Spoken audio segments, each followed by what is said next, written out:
उल्टी कर देता है ऐसे उहे लइका कहता कि काहे दोबारा इले त गोलू राजा काहे सुनो काहे काहे से के भई अरे कि न भूखी बा न प्यास बा भूखी बा भूखी बा प्यास बा भूखी बा प्यास बा रोवेले धर अरे देख ले गोरे गोरे गाल बड़े हो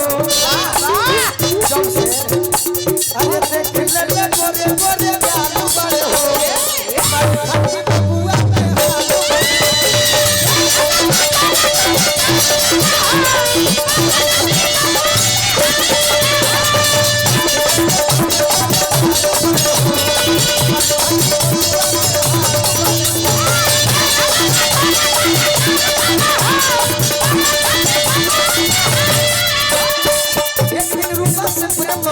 भैया हमारा का आशीर्वाद ले बनी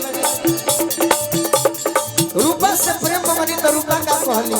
सुना यार सुना सुना हम प्यार सुना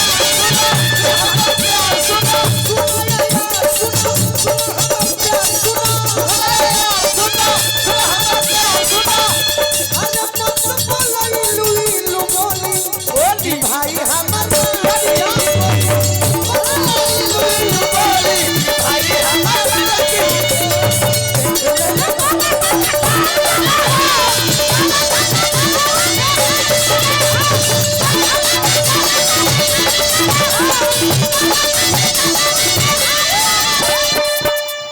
और का कहीं रूपा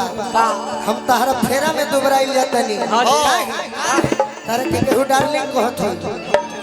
जानू कहत होई बाबूओ कहत होई बाकी हम भोजपुरी में का कहत है इत बार कबूतरी के फेरा में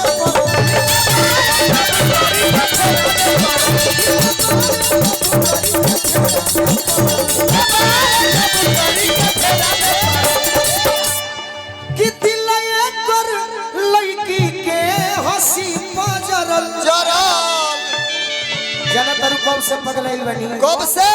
ये पुरस्कार तो यहाँ तक कि मेलू भैया की तरफ से आई है जरूर मेलू मिश्रा भैया की ओर से बहुत बहुत आशीर्वाद मिला पद प्रतिष्ठा बना रही है प्रार्थना करो जय का दो कहते हैं हो जाए हो जाए कब से पगलाई बनी कब से अरे कि सुंघी ले चूड़ा के बालों अरे सुंघी ले चूड़ा के बालों खट्टी बबुआ में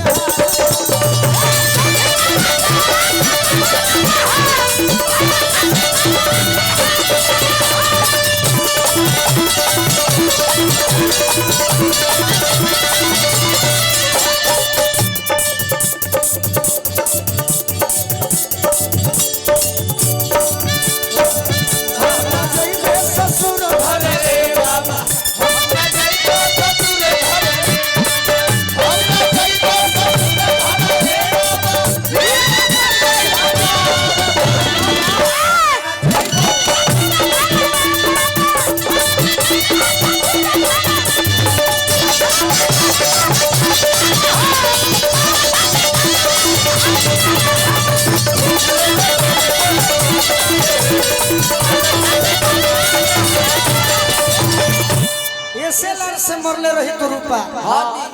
ऐसे लार से मरले रही तू हां पार हो जाई हां 47 भी गवा देबू कुछ ना होई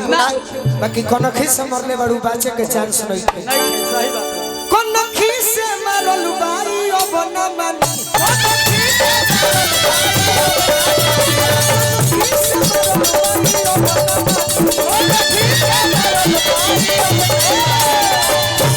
कनखी से मारल भाई अब ना मानी ना आई तुम ना मिली तो पानी में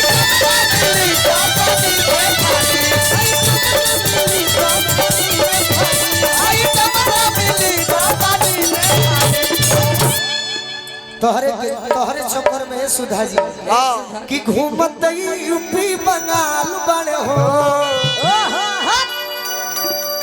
कि बाबा शिकारी कर करी दवाई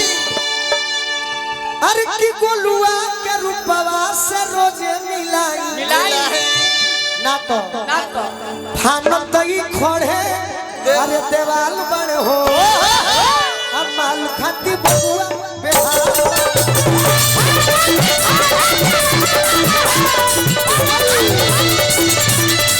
क्या देश है मेलू भैया को सतरी मनी पीछे हो जानो स्वर्गीय बुद्ध गया सिद्धि खाती गाड़ी आई जो ही आसे तुरा